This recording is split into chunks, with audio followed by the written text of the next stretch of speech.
Halo guys, apa kabar kalian? Semoga sehat selalu. Kali ini saya akan menceritakan alur film yang berjudul Furious Legenda of Colorfred, dirilis tahun 2017. Film ini disutradarai oleh Ivan Surkovetsky dan Zanik Fayev dan dimintangi oleh Ilya Malakov, Polina Chernisova, Alexander Soy, Alexander Ilin, Yulia Klinina, dan artis lainnya. Furious Legenda of Colorfred adalah sebuah kisah tentang pertempuran legendaris, di mana 17 prajurit yang tak kenal takut mempertahankan tanah mereka melawan ribuan tentara yang terlatih dengan baik. Pada abad 16, gerombolan prajurit Mongol dan pemimpinnya Batu Khan mengendalikan sebagian besar dunia yang dikenal. Ketika bangsa Mongol bergerak menuju Eropa, mereka menyerang kerajaan Rusia terakhir yang berdiri di jalan mereka. Sedikit yang mereka tahu, rencana mereka akan hancur oleh detasemen kecil dari orang-orang kuat yang gagah berani yang dipimpin oleh seorang prajurit pemberani yang misterius. Ini adalah kisah tentang keberanian, ketekunan, dan pengorbanan diri demi negara. Sebelum lanjut, jangan lupa subscribe channel ini agar saya dapat mengupload video dengan semangat. Cerita dimulai.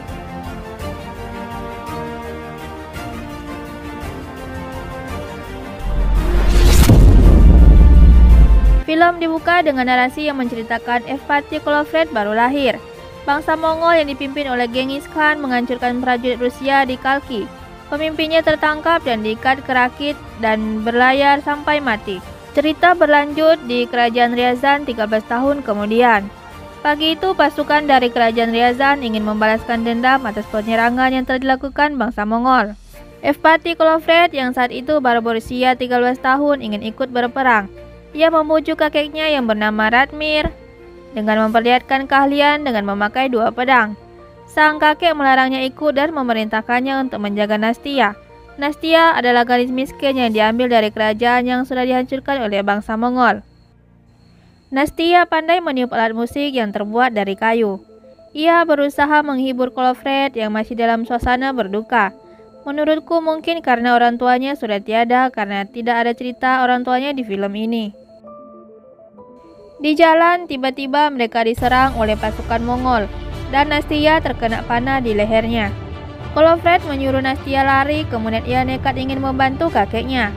Dikepunglah mereka berdua.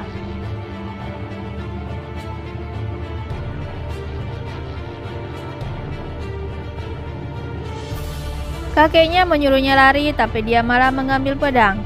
Hingga si panglima melempar semacam bola besi tali ke Colorfred.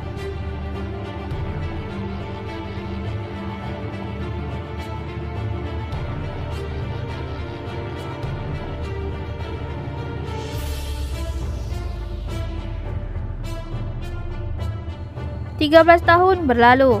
Colorfred terbangun dalam kondisi terikat. Nastia terpaksa melakukan itu karena ia telah mengalami gangguan terhadap ingatannya. Ia akan berontak dan kebingungan. Setiap bangun tidur, ia akan kembali ke masa ia dilempar bola besi oleh sang panglima Mongol. Nastia sangat berperan penting mengembalikan ingatannya ke masa sekarang, termasuk profesi yang sedang dijalani. Ia sebagai prajurit dari Pangeran Yuri dan mengajari prajurit berperang. Itu harus diingatkan Nastia setiap hari. Lalu ada Karkun. Ia seorang prajurit yang standby mengajaknya berkegiatan di luar. Ia pun harus mengulang kalimat yang sama setiap awal perjumpaan mereka. Meskipun begitu, tak ada seorang pun yang berani menyepelekan kemampuan Colorfred dalam memainkan pedang. Apalagi ia terkenal dengan kehebatan dua pedangnya. Para prajurit memanggil Colorfred dengan sebutan Duk. Duk adalah gelar tertinggi di antara semua bangsawan. Setelah sampai di istana, ia bertemu dengan Pangeran Yuri yang sedang memantau kedatangan orang asing. Ternyata selain jago pedang, Colorfred pun memiliki insting kuat hingga pangeran selalu meminta pendapatnya. Colorfred menyuruh pangeran menahan tembakan, dan setelah pasukan asing mendekati istana, ternyata itu adalah Pangeran Jansky dari Inggris, bertujuan untuk melakukan pembaptisan. Kemudian Colorfred melaksanakan tugasnya mengajar prajurit teknik perang. Ia memiliki buku kamus sebagai alat pengingat. Fyodor yang merupakan anak laki-laki pangeran pun ikut melakukan hal yang selalu diulang setiap harinya demi mengembalikan ingatan Colorfred. Pulang ke rumah, ia menemui kedua anaknya. lalu menghampiri Nastia dan memberikan peluit yang Kolofred buat, dan ternyata hal itu pun selalu ia lakukan setiap pulang dari istana.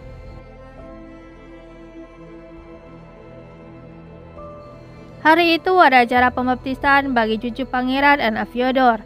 Semua orang berkumpul di dalam gedung gereja.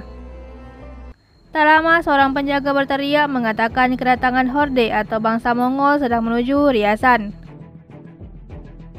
Sontak semua orang panik berhamburan keluar.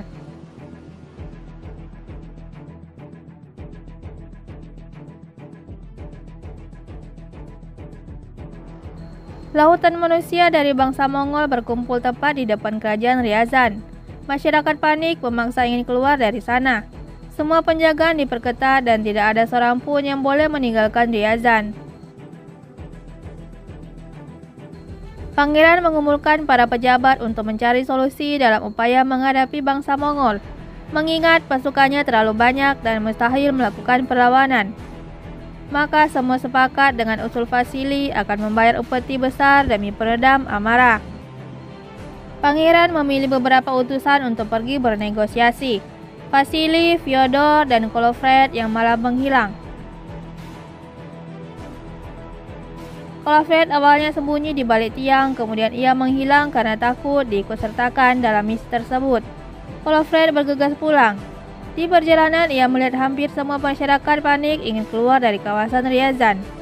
Kemudian ia bertemu dengan pedagang yang bernama Vidar. Vidar memaksa Kolofred agar membantunya membukakan pintu gerbang. Vidar mengaku pernah mendatangi kerajaan horde atau bangsa Mongol. Sayangnya Kolofred tidak dapat menolong sedikit pun. Sesampainya di rumah, tahu-tahu Pangeran Yori sudah ada di sana. Ia menyuruh Kolofred bersiap karena akan diikutsertakan pergi untuk bernegosiasi dengan bangsa Mongol. Kolofred menolak karena sakit di kepalanya mulai kambuh.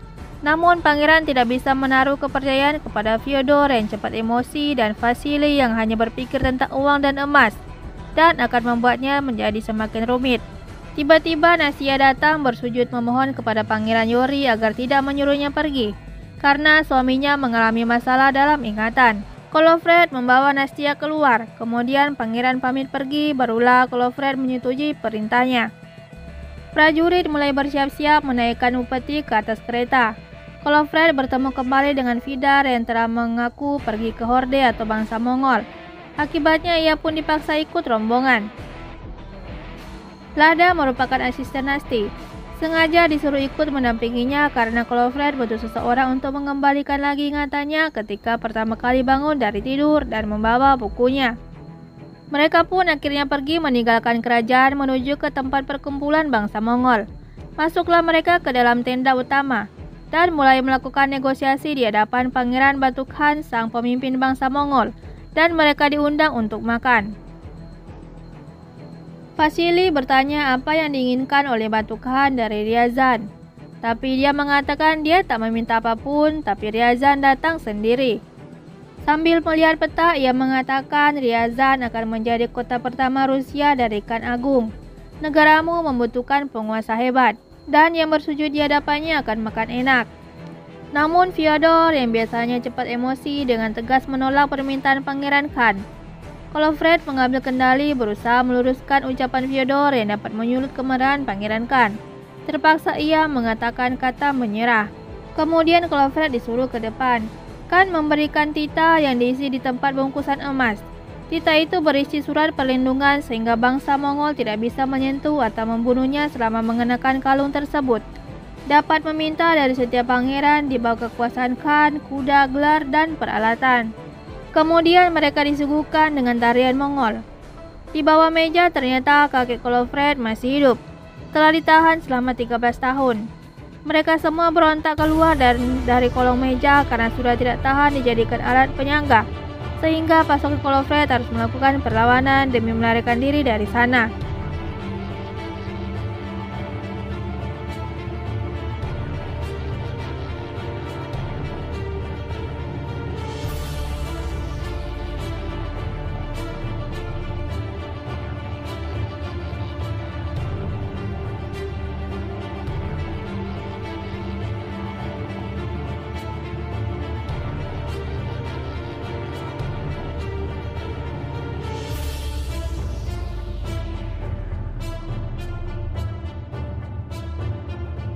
Fyodor terkena panah. Dia memilih menghalang mereka dan menyuruh Kolofred pergi. Fyodor memerintahnya untuk menjaga pangeran bersama kerajaan Ryazan, hingga ia harus mengorbankan diri tewas di tangan bangsa Mongol, Khan membiarkan yang lain untuk tetap hidup. Pangeran Khan mengatakan akan menghancurkan kerajaan Ryazan sampai berkeping-keping. Salah satu komandan mengatakan siap melakukannya dan Khan bersiap kembali. Seluruh pasukan terjebak di tengah badai salju, terus berjuang melarikan diri dari kerajaan bangsa Mongol. Salah satu prajurit meminta Kolofred untuk mencari tempat beristirahat karena Ryazan sudah dikepung. Tapi Kolofred tetap mau melanjutkan perjalanan. Di tengah perjalanan mereka kedatangan seekor beruang raksasa. Ternyata beruang tersebut peliharaan Berjensky. Terpaksa semua pasukan harus menepi di dalam gua karena badai salju semakin besar. Saat itu Kolofred takut ketiduran, karena jika sampai ketiduran maka memori ingatannya akan hilang dan cukup merepotkan orang lain untuk mengembalikan lagi ingatannya. Saat itu juga terlihat ribuan pasukan Mongol telah sampai di depan kerajaan Ryazan. Kolofred terpaksa menahan kantuk, kemudian dia membuat peta dan menuliskan hal penting agar tidak lupa jika seandainya ia tertidur. Perjalanan pun dilanjutkan kembali. Ketika hampir sampai di istana, mereka semua mencium barang terbakar. Dan ternyata kerajaan Ryazan telah di bumi hanguskan. Mayat bergelimpangan di mana-mana.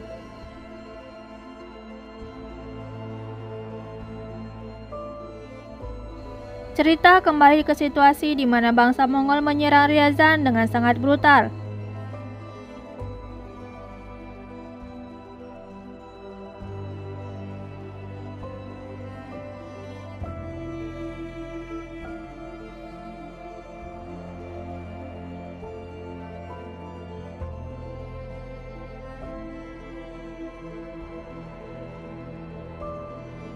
Kedua tangan Pangeran Yuri diikat.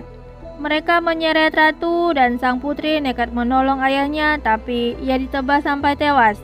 Lalu pangeran diberondol panah. Istri Fyodor, anak pangeran, kala itu baru melahirkan seorang bayi.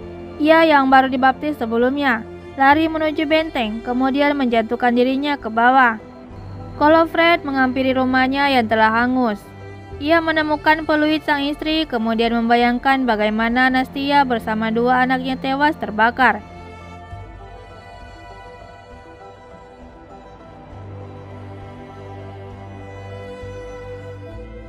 Semua pasukan memperbaiki dan menarik kembali loncengnya agar warga yang masih selamat dapat keluar dari tempat persembunyiannya.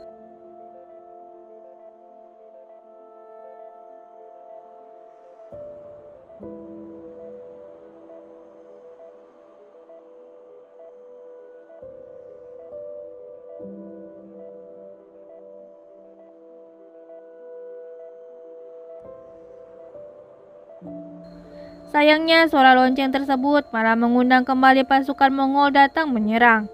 Semua orang bersembunyi kecuali Kolofred yang malah diam saja seolah pasrah dengan kematian.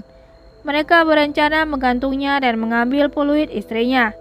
Kolofred bangkit mengeluarkan kehebatannya bertarung menggunakan dua pedang.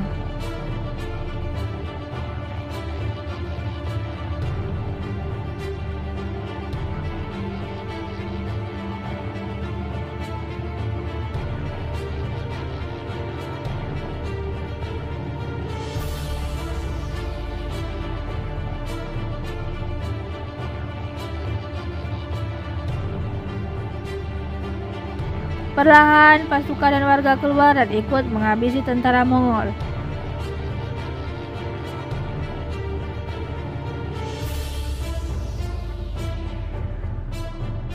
Kini dalam keadaan putus asa, semua orang yang tersisa kebingungan. Bagaimana mereka harus melanjutkan hidup? Kolofred tidak mau tinggal diam. Ia langsung merancang bagaimana cara mendapatkan bantuan dari kerajaan lain. Maka diutuslah 3 orang yang harus pergi menuju Vladimir, Kolomna, dan Murom. Sedangkan sebagian warga sementara waktu bersembunyi di dalam gua dekat Nestor. Kolofred bersama pasukan lain akan memantau pergerakan tentara Mongol selama 3 orang utusan pergi meminta bantuan. Terakhir, bagaimana cara masuk ke markas Horde atau Mongol. Misi pun dijalankan. Saat itu Vidar memiliki ide meracik ramuan racun dari akar pohon karena kebetulan ia mengetahui sedikit tentang ilmu obat-obatan. Semua tim bekerja sama kemudian menumpahkan cairan racunnya ke dalam saluran air dekat markas tentara Mongol. Berselang waktu, nampaknya misi mereka berhasil meracuni pasukan Mongol hingga mereka muntah-muntah.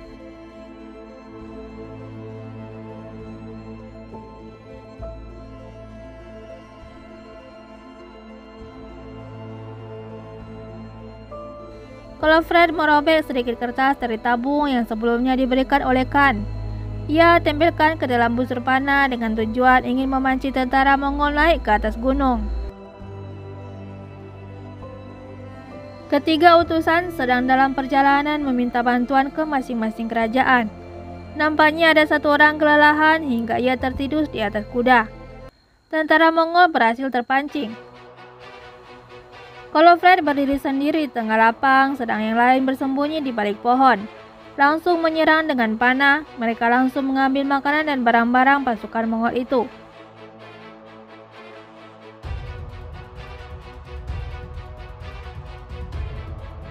Kalau Fred sudah sangat lelah, ia tak mampu lagi menahan rasa kantuknya karena tidak tidur selama 3 hari. Terlihat komandan pasukan Mongol memberikan robekan kertas ke Pangeran Khan. Malam pun tiba. Lada membangunkan Kalau Fred karena sudah waktunya makan. Namun yang terjadi ia malah ngamuk hingga semua orang turun tangan menyadarkannya. Untungnya tak butuh waktu lama ia berhasil disadarkan.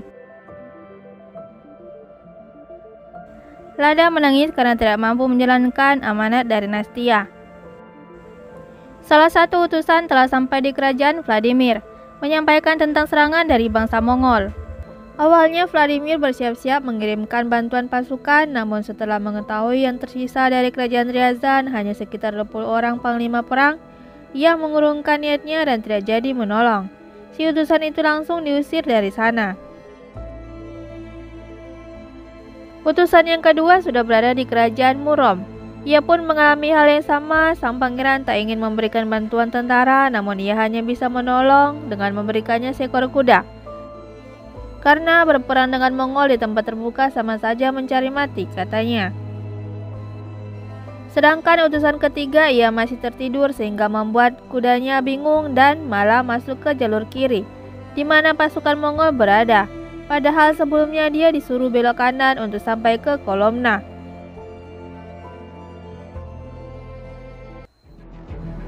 Di malam hari, Kalau Fred beserta yang lain menyelinap ke markas Mongol. Dikarenakan bangsa Mongol mempercayai adanya hantu, mereka ditakut-takuti dengan kostum menyeramkan. Di sanalah satu persatu dengan mudah dilumpuhkan.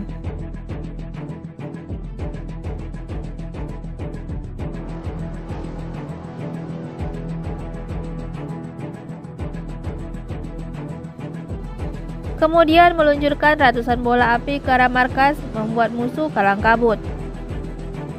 Ditambah sebagian prajurit Mongol percaya bahwa yang menyerang mereka adalah roh-roh hutan jahat.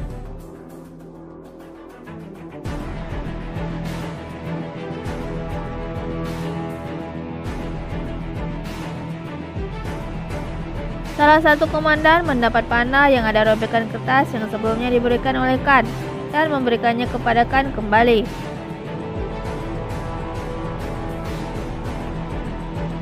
Seorang utusan yang waktu itu tertidur di atas kuda berhasil ditangkap yang akan dijadikan alat pancingan sebagai aksi balas dendam Pangeran Khan terhadap serangan tersebut.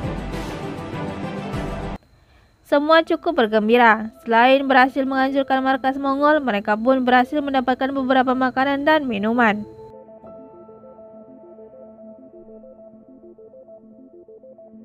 Paginya, Kalau Fred mendengar suara kuda di sekitar persembunyian. Ia memberanikan diri mencari di mana suara itu berasal. Lada diam-diam mengikutinya dari belakang. Setelah beberapa lama menelusuri hutan, Kalau Fred melihat seseorang yang diikat di balik tiang. Ternyata itu adalah si utusan yang telah mati membeku. Kemudian bermunculan pasukan Mongol mengepung Kalau Fred dari berbagai arah. Lada kaget dan melaporkan kejadiannya kepada yang lain. Pasukan Mongol mulai melakukan serangan.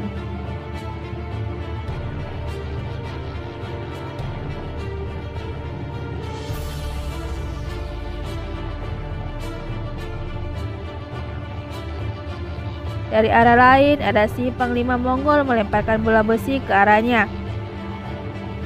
Nampaknya tak semudah itu.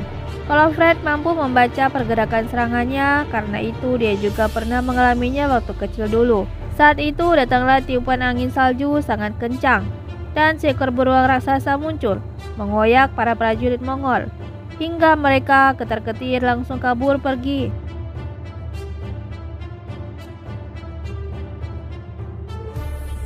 Karkun dan lainnya pun muncul.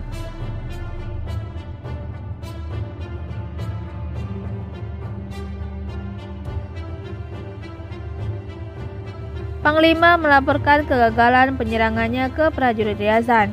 Ia kena mental setelah menyaksikan badai salju seolah melindungi Kolofred dengan dibantu beruang raksasa. Dia percaya Kolofred memiliki kekuatan roh yang sangat besar. Pangeran Khan tak percaya semua omongan Panglima.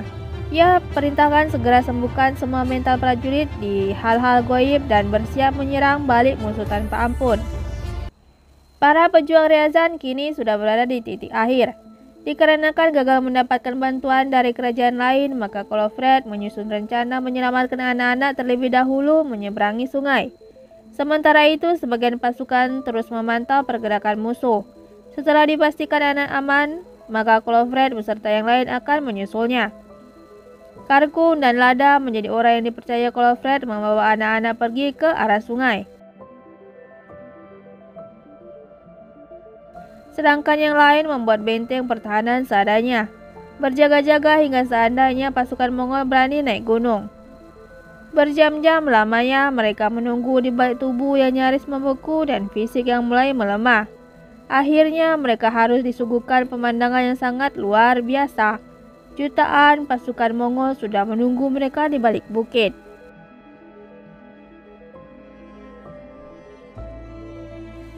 Pangeran Khan sambil memakan kacau Mongolnya, saya juga tidak tahu itu apa, sengaja mengirim sebagian demi sebagian naik ke atas bukit.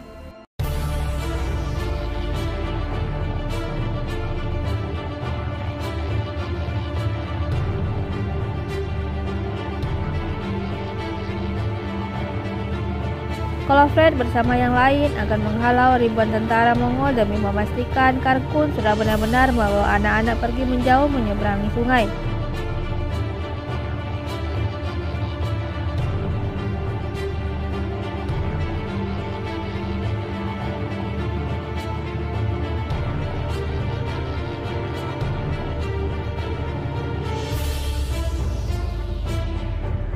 Di tengah jalan, Karkun terpaksa menyuruh semua anak-anak mendorong kereta dan menaikkannya ke atas bukit untuk melewati batang-batang pohon. Kali ini, hujan panah diluncurkan ke arah pejuang Ryazan hingga mereka tak bisa berkutik. Mereka berlindung di bawah perisai dan tembok yang mereka buat dari kayu.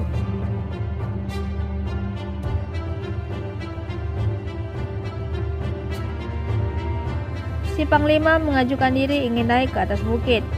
Pangeran Khan dengan senang hati mengizinkannya. Pejuang Ryazan dengan cepat membuat posisi perisai, menyambut serangan mereka dengan tenaga yang masih tersisa.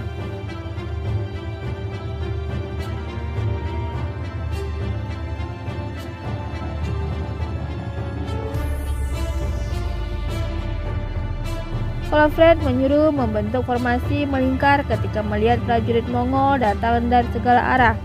Sayangnya mereka kewalahan. Nestor, Vidar, satu persatu mereka terbunuh.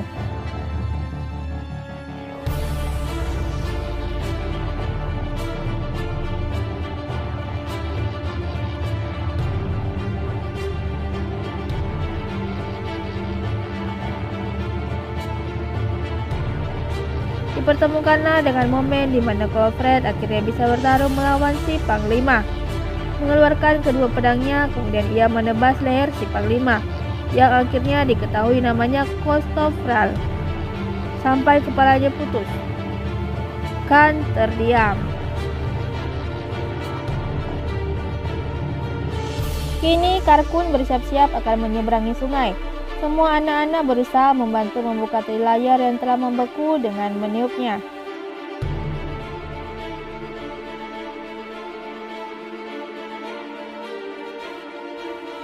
Para pejuang masih mempertahankan posisinya meskipun situasi semakin genting. Kolofred mampu mengulur waktu dan terus memastikan anak-anak telah benar-benar aman.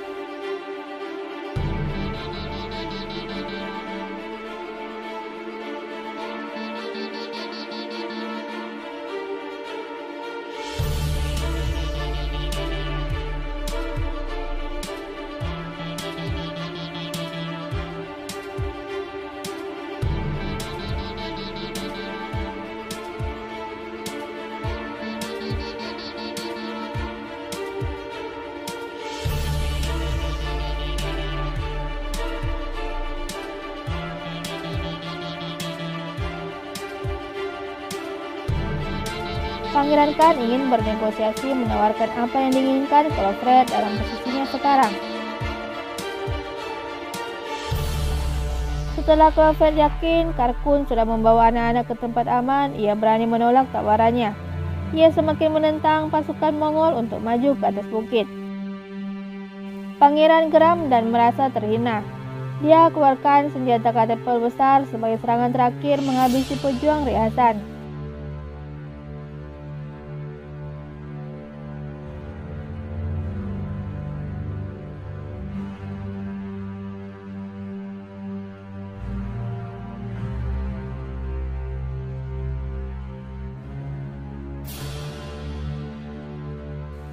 Kolofred bahagia dengan munculnya matahari mengiringi kepergian anak-anak mengarungi sungai yang mulai mencair.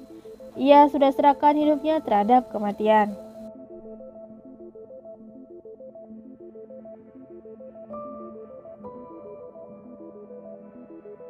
Sadar dari pingsan, seketika ingatannya menjadi normal.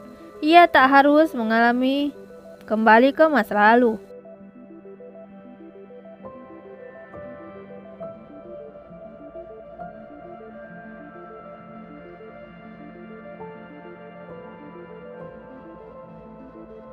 Kemudian tertati-tati turun dari bukit menghadapi Panglima Khan.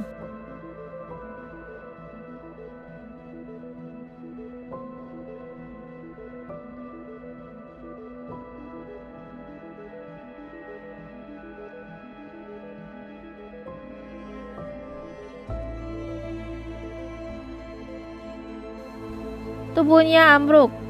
Khan bertanya siapa dia. Ia adalah prajurit Rusia biasa yang bernama Evpatij Kolofred. Lalu ia menyuruh Pangeran Khan mengambil kembali kalung pemberiannya, karena suatu saat pasti akan kembali ke pemiliknya, katanya. Khan mengambilnya sambil berlutut. Tanpa sadar, kini Khan sedang berlutut di hadapan Kolofred. Pertanda kematiannya bukanlah suatu kekalahan, hingga Kolofred mengembuskan nafas terakhir.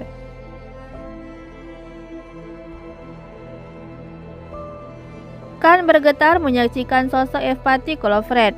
Ia memerintahkan semua pasukannya untuk menyimpan peristiwa ini di dalam hati dan menguburkannya Kolofred dengan segala kehormatan karena dia adalah prajurit kesatria sejati. Khan memerintahkan agar kuburan batu didirikan untuk menghormati Kolofred di tempat yang tinggi. Di tempat Evpatij Kolofred berperang dan mati bersama prajuritnya. 5 tahun kemudian. Setelah kematian Kolofred, banyak orang tak percaya bahwa ia berani melawan jutaan pasukan Mongol hanya dengan sekitar 20 orang panglima perang. Dan kini Karkun ingin melanjutkan kembali perjuangan Kolofred melawan balik bangsa Mongol dengan pasukan yang sepadan. Film pun berakhir. Perlu diketahui film ini berdasarkan kisah legenda 5 pahlawan super bangsa Slavia yang disebut para bogatir atau prajurit atau orang kuat, yaitu Sviatogus, Volga Sviatoslavik, Ilya Muromets, Dobrynya Nikitich, dan Evpatij Kolofred. Dalam film ini diceritakan tentang Evpatij Kolofred yang berhubungan dengan periode invasi Mongol terhadap kerajaan-kerajaan awal Rusia. Ryasan adalah kota Rusia pertama yang diserang dan benar-benar diratakan oleh bangsa Mongol tahun 1237. Sedangkan Evpatij Kolofred, seorang boyar atau bangsawan lokal, sedang berada di luar kota. Waktu itu terjadi. Mereka langsung mengejar bangsa Mongol dengan tentara pribadi dan orang yang selamat yang hanya berjumlah 1.700 orang. Evpatij tewas dalam pertempuran. Menurut legenda, Panglima Mongol Batukan sangat terkesan dengan keberanian Evpatij Kolovrat. Dia menyerahkan jasad Kolovrat kepada prajurit Rusia yang masih hidup dan menjamin keamanan mereka. Terima kasih buat kalian yang sudah support channel ini. Jangan lupa tinggalkan like dan saran kalian di kolom komentar. Sampai jumpa di alur cerita film berikutnya. Terima kasih.